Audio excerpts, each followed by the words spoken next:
The idea of creating a monument to an unknown soldier goes all the way back to the ancient Greeks. Thucydides mentions it. We in the United States did it in the American Civil War, so it is an ancient custom. World War I, a brutal, bloody stalemate, with both sides huddled in trenches.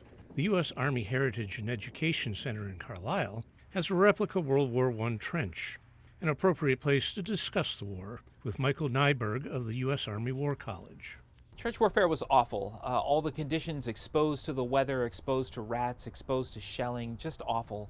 But it did save lives. It was better for human life than being out in the open. The United States entered the war in 1917. But it takes about a year for the United States to really put together large numbers of forces. The first big battles the United States fights in really aren't until the summer of 1918, and then the United States is a major part of the war from the summer of 1918 until its end.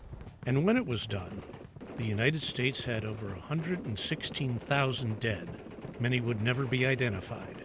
Most soldiers in World War I are killed by artillery, and very often artillery simply doesn't leave enough of a body to identify it. So there's just simply more unknown soldiers in the First World War than there had been in other wars, which creates a macabre and bizarre kind of need to commemorate those folks. Virtually all of the major combatants for World War I created an unknown soldier. On October 25, 1921, a train arrived in the French harbor of Le Havre.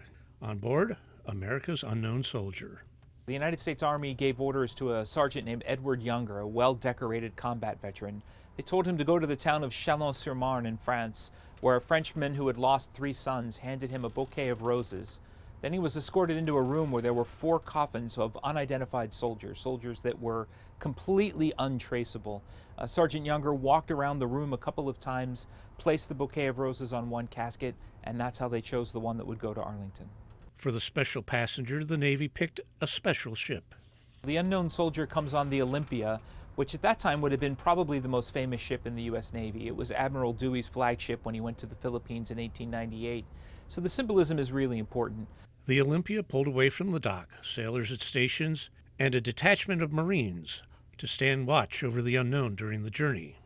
Those on the ship had no way of knowing it, but they were going in harm's way.